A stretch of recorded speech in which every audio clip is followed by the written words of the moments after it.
siguiente persona que va a hablar es Raquel Sánchez. Es bióloga y pertenece a una ONG, asociación, que trabaja sobre todo con aves nocturnas. Nosotros, de hecho, colaboramos con Berinzal, que es la asociación. En la mesa que tenemos al principio de la sala tenemos información que han traído, si estáis interesadas en saber qué hace esta asociación, que hace muchas cosas y desde hace muchos años, pues ahí hay información que os puede venir bien. Y ya el top de lo mejor sería si os asociáis a Berinzal y apoyáis sus proyectos. Entonces, pues bueno, en definitiva, Raquel pues nos va a hablar de sus trabajos y no voy a perder mucho más tiempo en presentarla. Yo creo que lo importante es escucharla a ella, no a mí.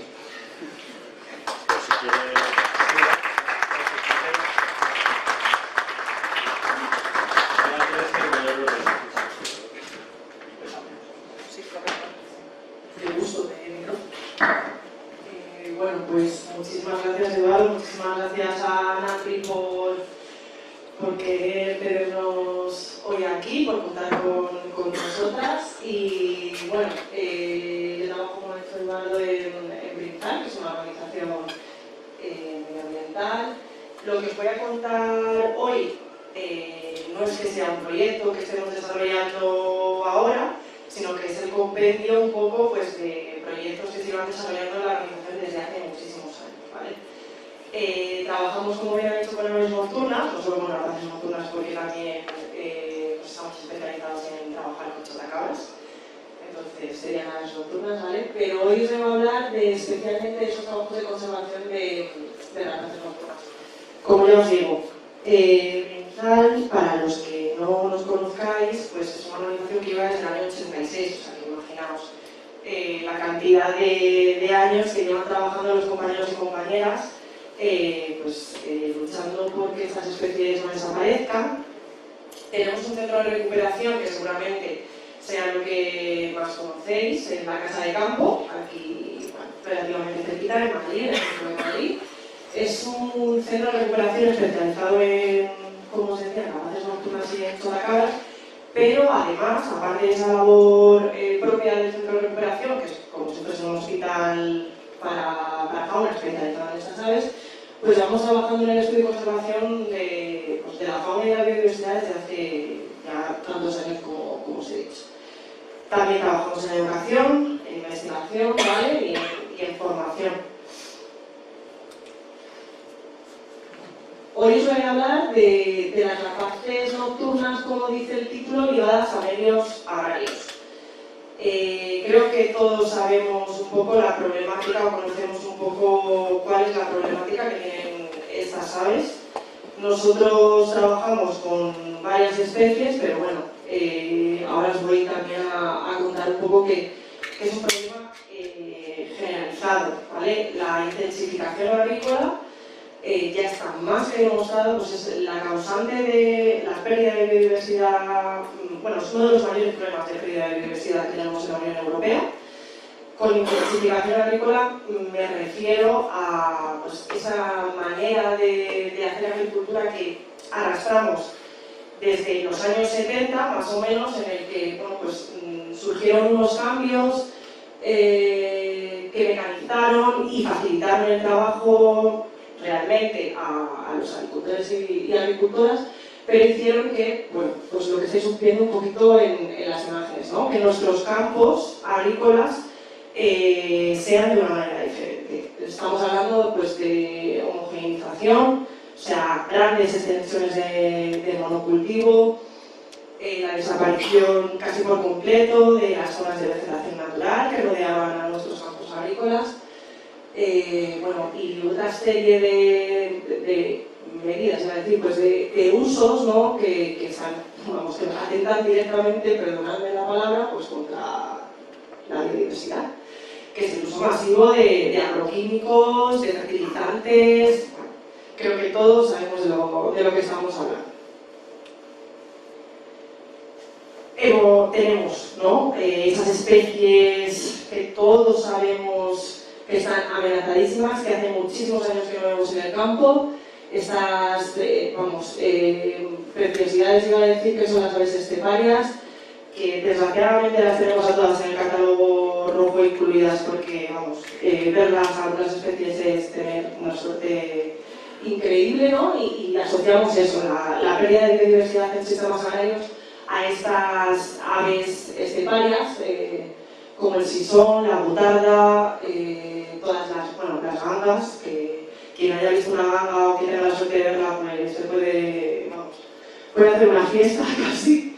El cernicaloprimilla, la alondra picoti, pero que si salís al campo, y me consta que sois pajareros y os gusta salir al campo, si hablamos de entornos agrícolas, pues alaudidos, ¿cuántos alaudidos? ¿Cuántas especies de alaudidos veis cuando salís al campo? O sea, ¿qué especies tenemos más pequeñitas, ¿no? Las que incluso son menos visibles y seguramente menos estudiadas.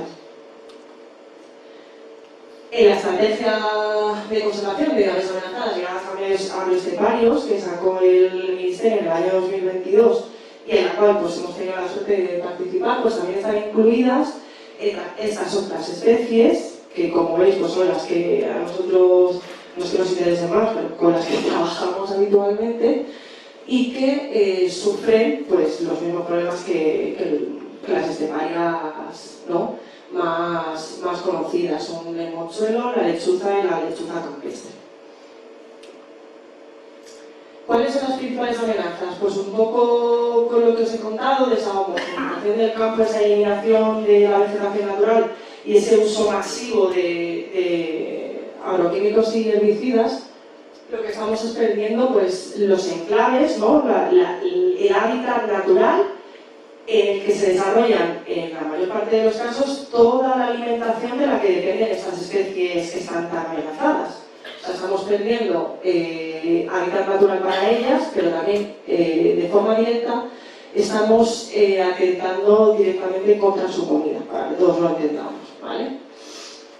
Y por supuesto pues también llevan problemas asociados a muerte directa, ¿no? En algunos casos, imagino que todos los años hay luchos que me han hablado de ellos, pues mueren directamente o los pollos o directamente desaparecen las puestas por el paso de las máquinas, ¿no? Bueno, la problemática es extensa. Vamos a ir viendo ahora el caso de la lechuza y el caso del mochuelo, porque como ya os he dicho, trabajamos más con ellos, pero vais a ver que los problemas pues, son los mismos, ¿no? Voy a hacer como especial hincapié en esas amenazas que sí que están teniendo más peso en, pues lo voy a decir ya, la disminución drástica de las poblaciones de lechuza en la Comunidad de Madrid y de las poblaciones de mochuelo también en la Comunidad de Madrid, pero bueno, es un cambio generalizado, quiero decir, lo que yo os cuento es de la Comunidad de Madrid porque es donde está Brincar y donde vivimos y donde trabajamos, pero la realidad es que el descenso es a nivel nacional e internacional. Y luego os contaré porque hace 2 semanas que estuvimos en el Simposio Internacional del Mochuelo y aquí es donde mejor nos va, o sea que imaginaos en el resto de Europa cómo está la cosa, extinguiéndose en algunos países. Empezamos por la lechuza común, ¿vale? Esta es la situación un poco, iba a decir, real, pero bueno, situación a nivel legislativo.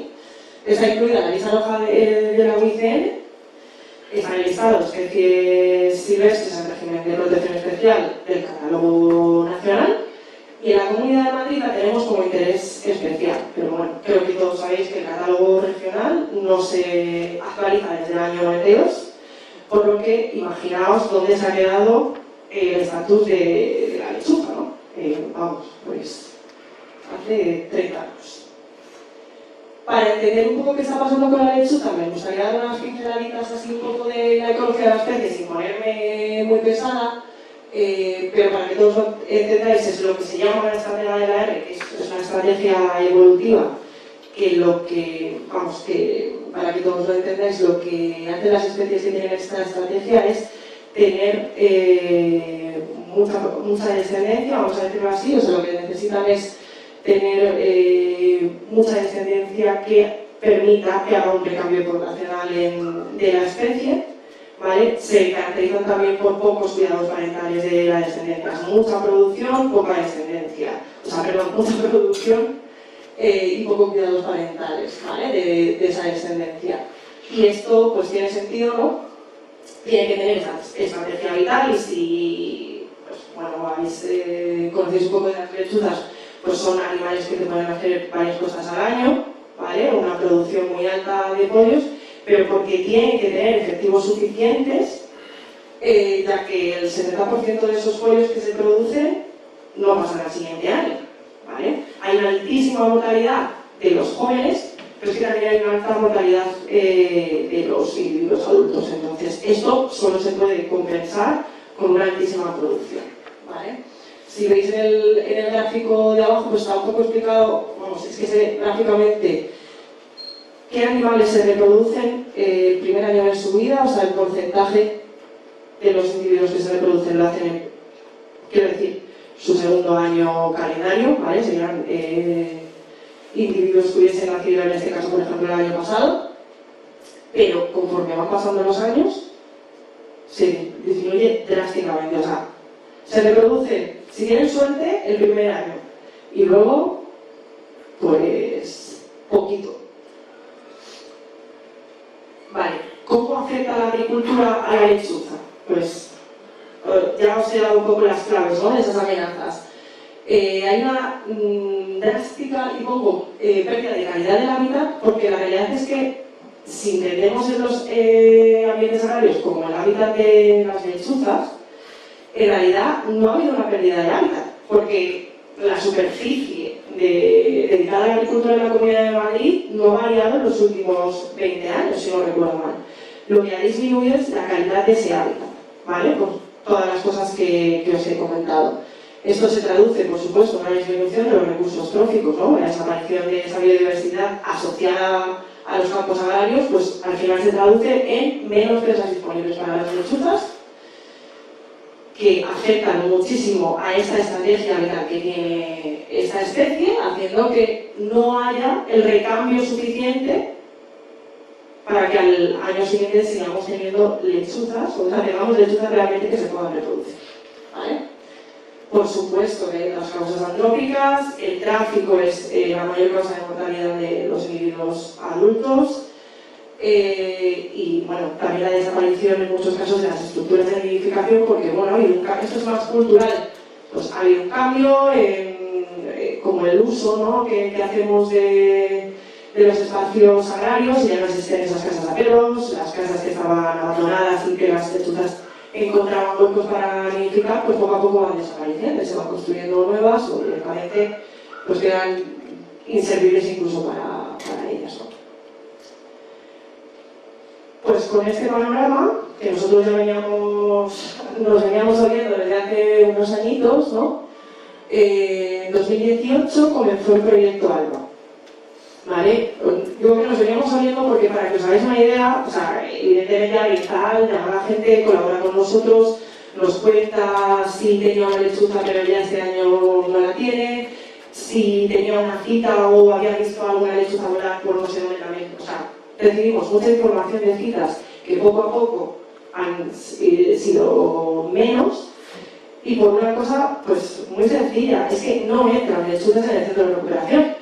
O sea, es que normalmente entran atropelladas, y si no tenemos lechuzas que entren en el centro de recuperación, pues nos está diciendo que es que no hay lechuzas en el campo. O sea, es que no hay más. O sea, ahí vimos que estaba pasando realmente algo. Entonces, un poco nos llevamos la manta a la cabeza, y en 2018 quisimos saber realmente qué estaba pasando con la lechuza en la Comunidad de Madrid.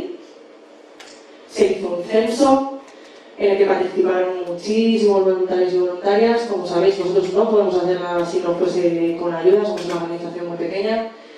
Y ese es el panorama que encontramos. O sea, los datos que teníamos anteriores a este censo del 2018 eran los de landas de nidificantes de 1994 y de reproductores de 2003 de SEO, Y comparando las cuadrículas y haciendo una prospección de esas 115 cuadrículas que tiene la Comunidad de Madrid, pues lo que vimos y constatamos fehacientemente es que había una disminución drástica de la distribución de la lechuza común, ya no tan común, en la Comunidad de Madrid.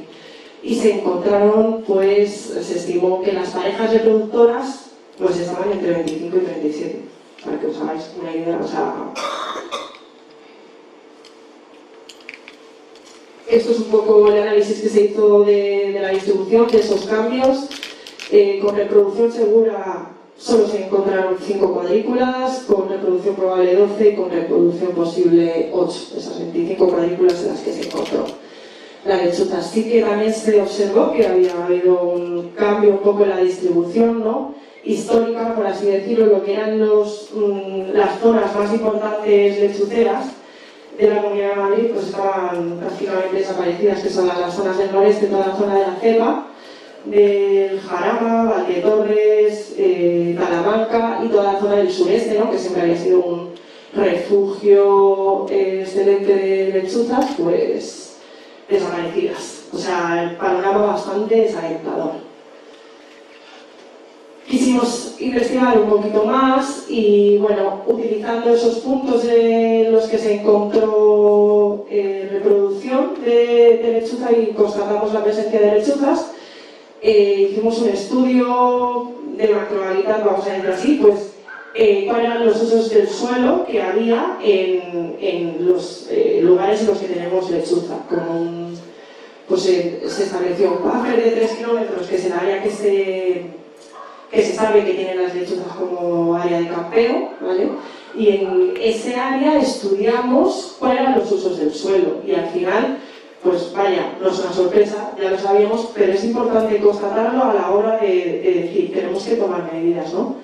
Y sin hacer estudio estadístico más que descriptivo, como podéis ver, el promedio del cereal de secano es el que en las zonas donde había reproducción de lechuza pues tiene una mayor importancia, ¿no?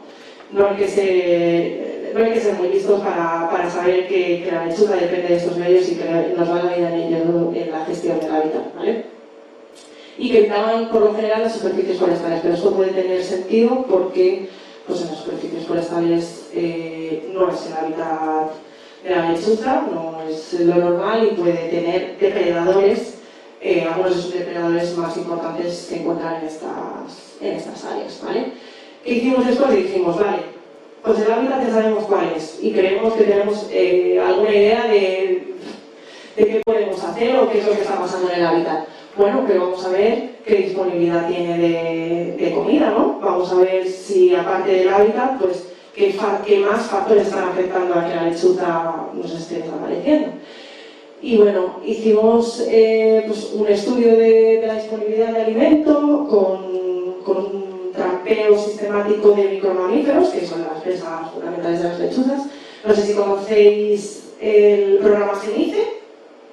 Bueno, pues algo muy parecido, ¿vale? O sea, se utilizaron las mismas trampas que se utilizan en este programa, que son estas trampas, son las trampas Sherman y que permiten capturar a los individuos en vivo, por supuesto, manejarlos y luego soltarlos. Se repite durante 3 días y lo que nos permite sacar son los índices de abundancia de estos micromamíferos. Como estábamos trabajando en las áreas en las que estaba presente la lechuza, pues no sé si habéis dado cuenta por la distribución de los puntos, pero bueno, si no os lo digo yo, las lechuzas ahora mismo quedan en 2 tipos de zonas, básicamente en la Comunidad de Madrid, de las zonas agrícolas, obvio, y en las zonas ganaderas también bueno, pues de esas zonas más de pasto que permiten que la lechuza pueda vivir ahí, ¿vale?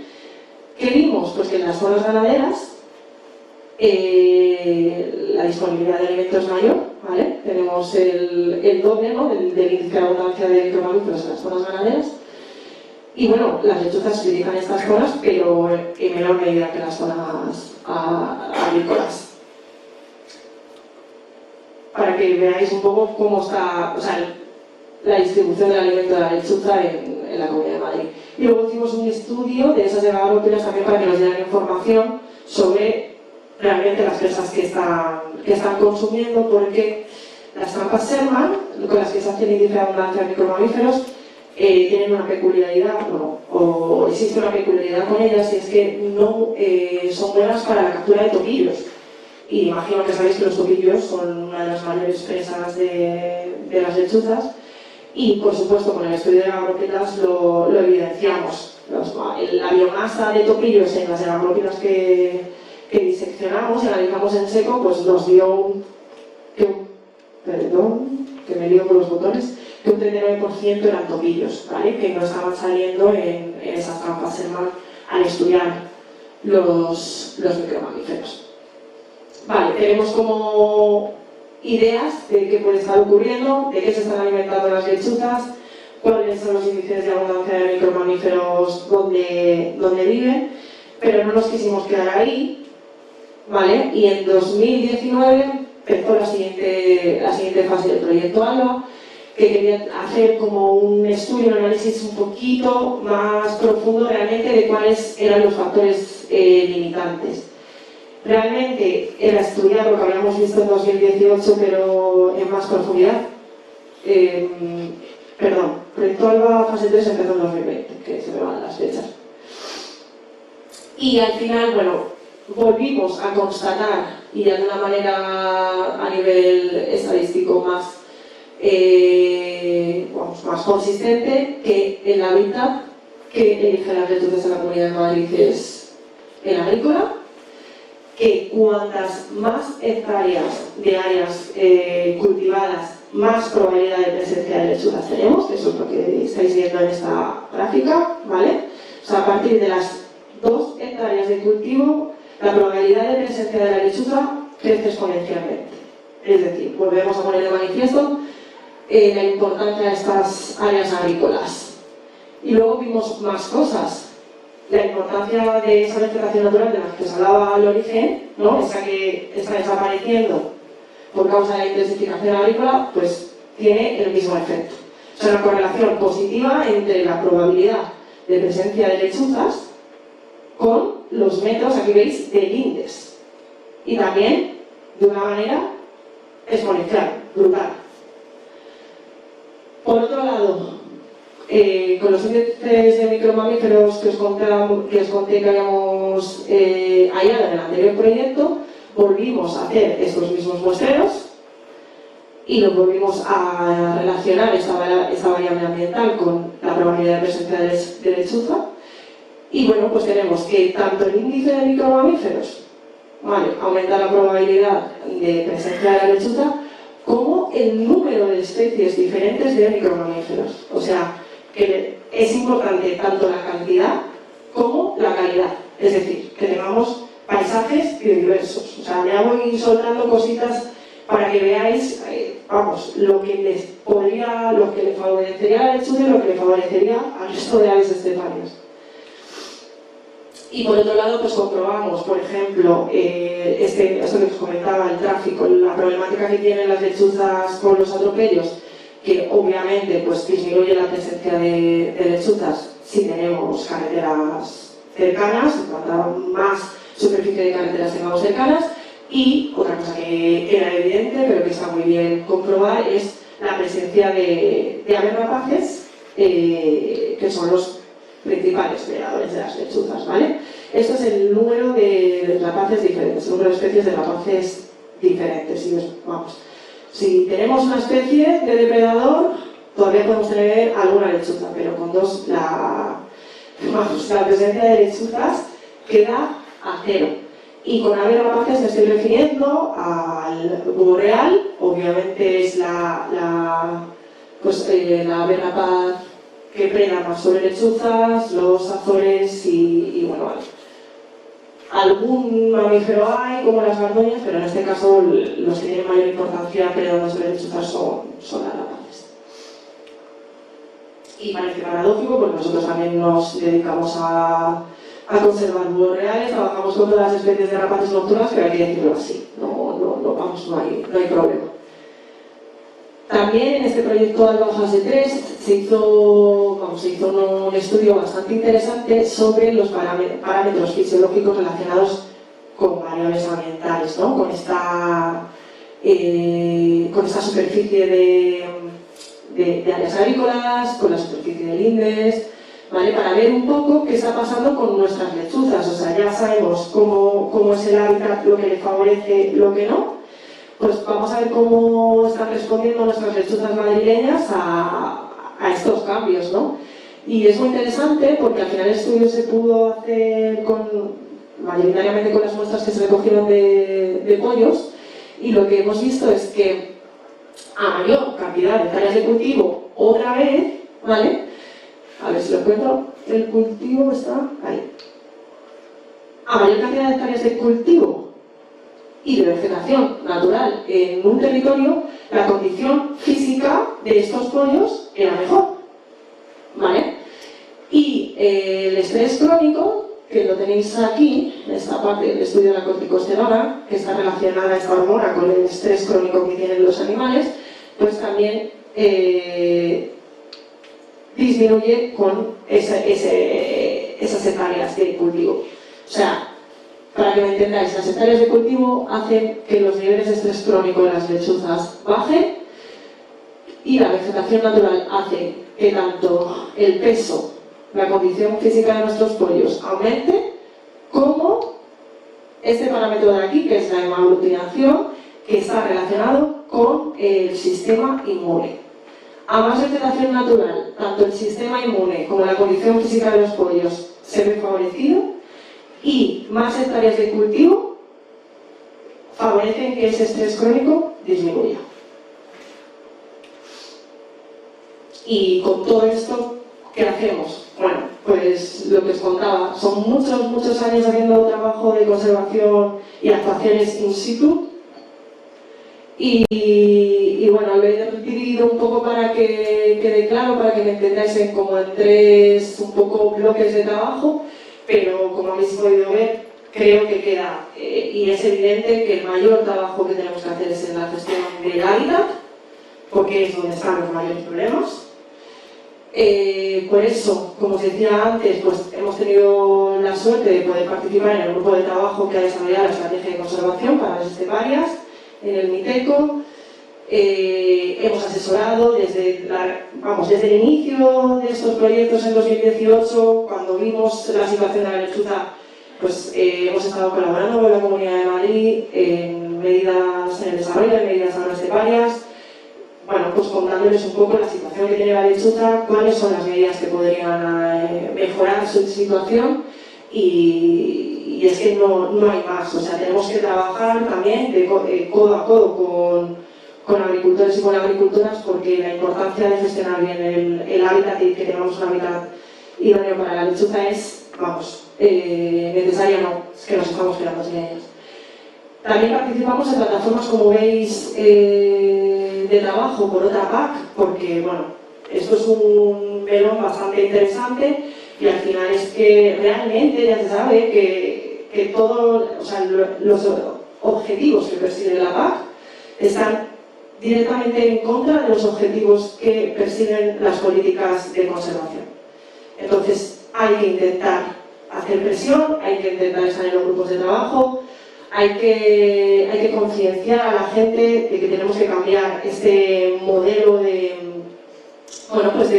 subvenciones a la agricultura. Tenemos que luchar, por supuesto, por mantener una agricultura, un sector primario, pero que no sea dependiente de las subvenciones, que tengan una vida digna, que puedan vender su producto a unos cuantos. Hacemos cría en cautividad en el centro de recuperación.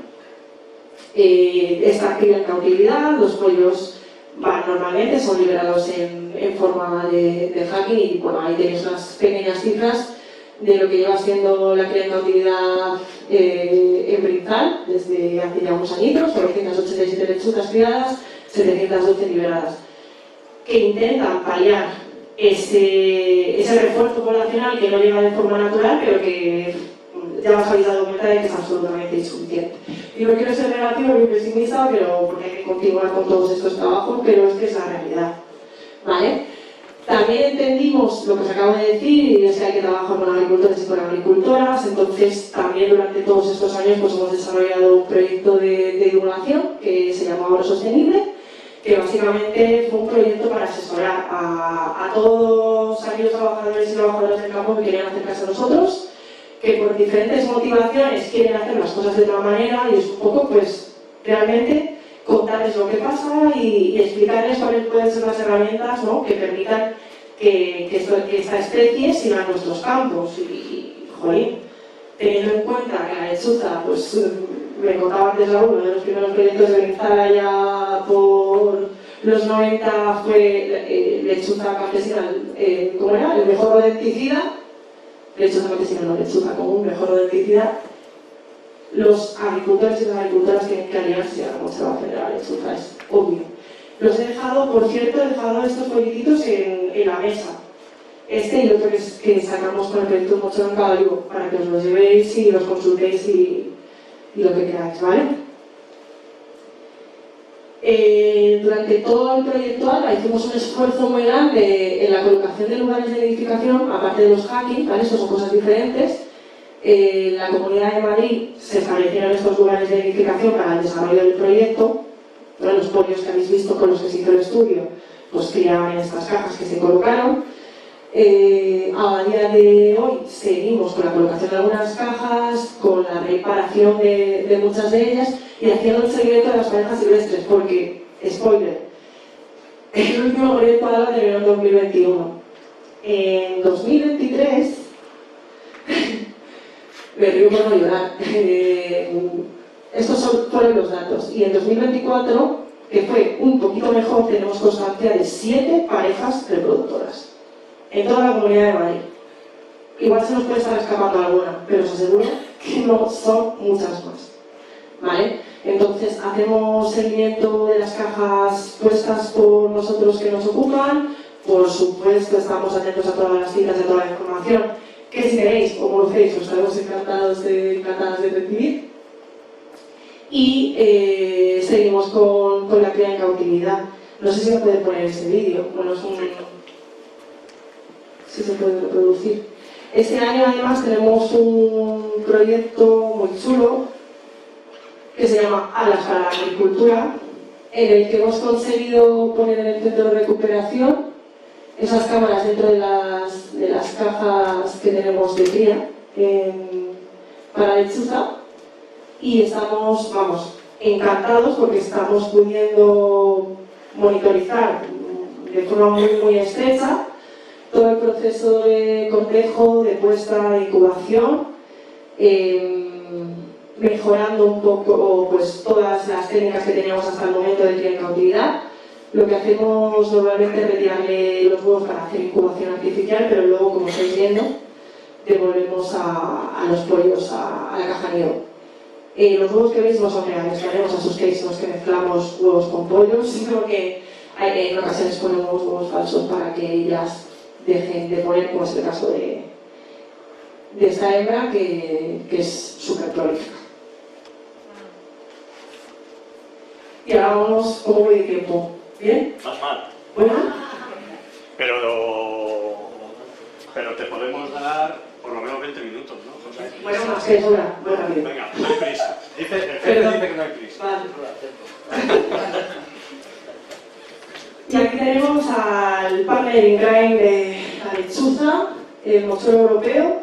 Hace 2 semanas que estábamos en Barcelona, en el Simposio Internacional de Conservación de la Especie, pues charlando con los mayores expertos y expertas de conservación de mocholo en toda Europa. Pues vamos, para que os hagáis una idea, provenientes de 14 países diferentes, si no recuerdo mal.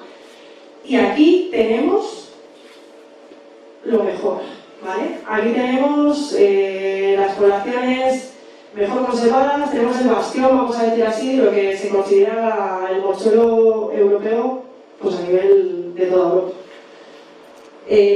Aún así, pues la tenemos incluida en la lista roja como preocupación menor desde el 2021, pero yo os digo que los cambios son drásticos y bastante rápidos. Y en el listado de especies silvestres, el régimen de protección especial en el catálogo nacional no está incluido en el catálogo de la Comunidad de Madrid. Entiendo que hace, ¿cuántos son? 30 años no estaba tan mal, obviamente. Y estos son los datos que tenemos a nivel nacional, ¿vale? De los 2 últimos atlas de aves reproductoras. Pues sin decir nada, ¿no? Y sin mirar mucho de cerca, ya estáis viendo la diferencia. O sea, el área de distribución ha disminuido en un 22%, y poco me parece, y se ha estimado la disminución de la población en un 40%, pero estos datos, o sea, la disminución del 40%, son hasta 2003. Y es que estamos en 2025. O sea, no se ha vuelto a hacer una estima de la población a nivel nacional desde hace 20 años. O sea, por eso os digo que el área de distribución se supone que ha disminuido en un 22%, pero que poco me parece si tenemos datos de que la población ya hace 20 años había disminuido un 40%. O sea, no sé cómo será la situación actual. Y bueno, al mochero europeo le pasa pues, bastante parecido que con la lechuza común, ¿no? Esa intensificación agrícola de la que estamos todo el rato hablando, lo que hace es eliminar la disponibilidad de presas. Y por otro lado, algo muy importante, la desaparición de la ganadería en extensivo, el abandono de los pastos, está haciendo que, por un lado, los agroquímicos nos dejan sin fauna, pero el abandono de los pastos y la desaparición de la ganadería extensiva nos deja que en los lugares donde hay vegetación natural en la que puede proliferar esas presas para el mochuelo, le resulten inaccesibles. Y luego explico esto por qué. Porque el mochuelo tiene ahí como una doble problemática con el acceso a las presas. Pero vamos, al fin y al cabo, desaparición de presas, desaparición de vegetación natural donde se producen, y bueno, un poquito diferente en el caso del mochuelo, la accesibilidad a las mismas.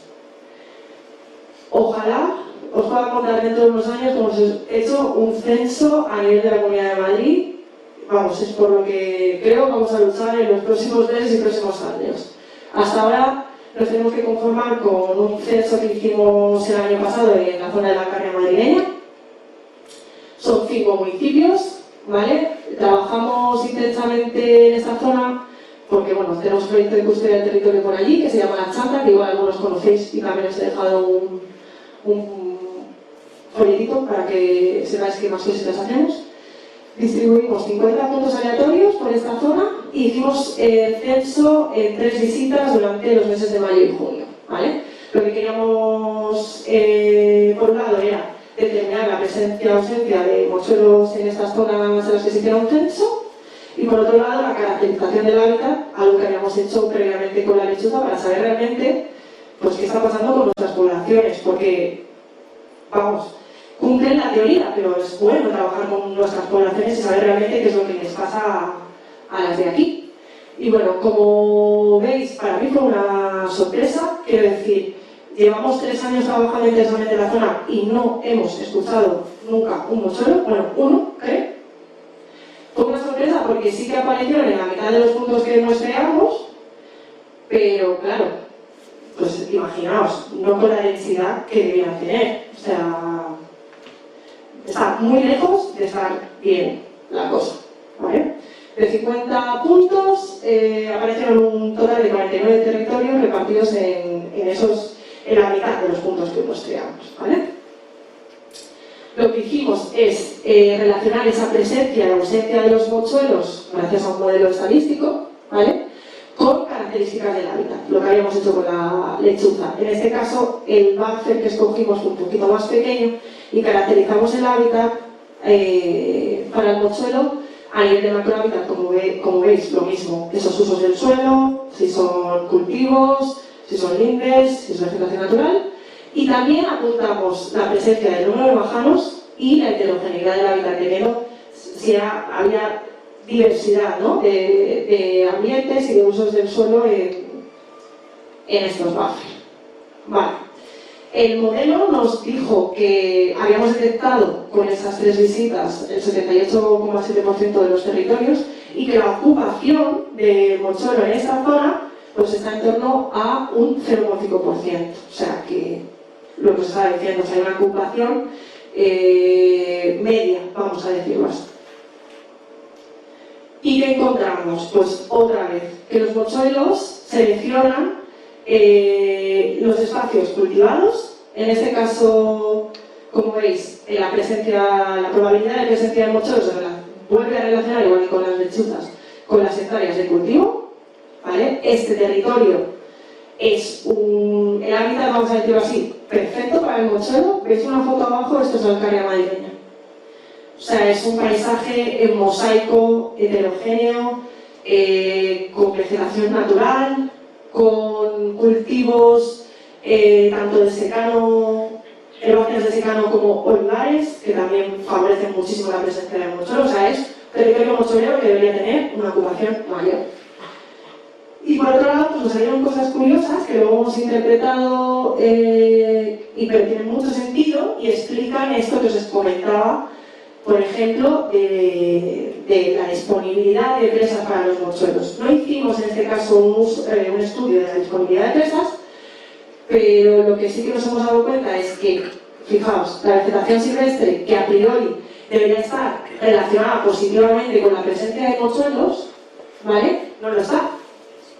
O sea, a más vegetación silvestre, menor probabilidad de presencia de mochuelos. ¿Y esto qué nos está diciendo? Pues, ¿y cómo se explica? Pues por un lado, se explica porque parte de esta vegetación natural está formada por pilares de repoblación en esta zona y por áreas boscosas que lo que albergan son, y otra vez parece que estamos aquí en contra de las rapaces nocturnas, son de unas y otras cargos que depredan sistemáticamente sobre los mochuelos.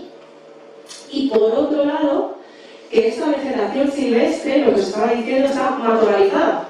O sea, hay un abandono de los pastos, hay una desaparición absoluta de la ganadería en extensivo, porque os digo absoluta, porque es que hemos preguntado por activa y por pasiva por pastores, y no hay rebaños, no hay pastores en la zona. Entonces, ¿qué pasa? Lo que os contaba. La vegetación silvestre se produce en las presas de los mochuelos, pero para que os hagáis una idea, los mochuelos no pueden cazar si esa vegetación silvestre supera los 20 centímetros de altura. Eso está materializado. Allí los mochuelos no pueden cazar aunque tengan presas, ¿vale? Entonces, ¿cómo los encontramos en el censo? Pues de esta guisa. Cazando en los caminos, escarabajos, ¿vale? Los caminos, pues son las áreas en las que los mochuelos en estos sitios, aparte de las lindes, si la altura de la vegetación se lo permite, están cazando. Es donde encuentran la comida.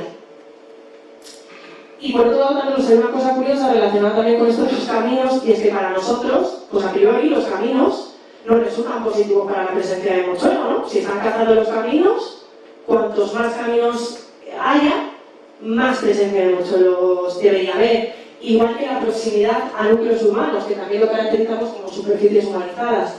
Los mochuelos utilizan mucho las construcciones humanas y anidan normalmente en los pueblos. Pues aquí encontramos un poco de lío, ¿no? La superficie humanizada, a la vez que aumenta, pues disminuye la probabilidad de presencia de mochuelo.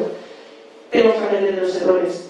Creemos que en esta variable, bajo esta variable metimos mucha superficie muy diferente. No es lo mismo una carretera como superficie humanizada que un camino que vimos que nos podría estar sirviendo como sitio de caza de los mochuelos y por tanto como superficie proclive a favorecer la presencia de mochuelos. Y ya para terminar muy rápido, con mochuelo llevamos trabajando desde 2012 en un proyecto de conservación chulísimo, que imagino que algunos conoceréis, que es un mochuelo cadaválico. Se desarrolla en la parte sureste de la Comunidad de Madrid y que básicamente pues, es un trabajo, como os decía, de asesoramiento a agricultores para promover hábitats favorables a la especie, ¿vale? Mejora y restauración de olivares y de hábitats proclives para la especie. ¿Cómo les decíamos a los agricultores o cómo les asesorábamos para que el hábitat mejorase? Pues diciéndoles, tenéis que mantener estas zonas de vegetación natural, que es donde se producen las presas de los mochuelos, que haya alternancia en las parcelas, que haya heterogeneidad. Estas parcelas, por ejemplo, sin cultivar, si no recuerdo mal, son de propiedad del Ayuntamiento de Morata de Tajuña, que también firmó un convenio con Preinzal para el desarrollo del proyecto, que le dieran una vuelta al uso masivo de herbicidas, de agroquímicos, que controlaran la cubierta vegetal a ser posible de forma mecánica, no con tanto producto químico, que dejaran rodales, porque si ya no hay cubierta vegetal, pero al menos que queden rodales debajo de los olivos. Se colocaron cajas nidos para validar la eficacia de algunas de estas medidas, ¿no? Para estudiar la productividad de los mochuelos. Se instalaban estacas, se plantaron almendros, todo ello, las estacas como para que sirvan de oteaderos, ¿no? Que no para los mochuelos que cazan desde arriba, tirándose encima de la presa. La creación de majanos como sustrato de nidificación. Y finalmente, pues a esos agricultores y agricultoras que hacían las cosas, sobre todo también a pues esas administraciones, Miteco, Fundación Biodiversidad, Comunidad de Madrid, que nos permiten seguir con nuestro trabajo, pero a los agentes forestales, que sin ellos el proyecto de Alba no hubiera sido posible de ninguna manera, a todos los centros de formación, de educación ambiental, y vamos, son días de Preinzal, sin ellos no estaríamos aquí, no estaríamos contando todo esto. Así que muchísimas gracias a vosotros por la atención.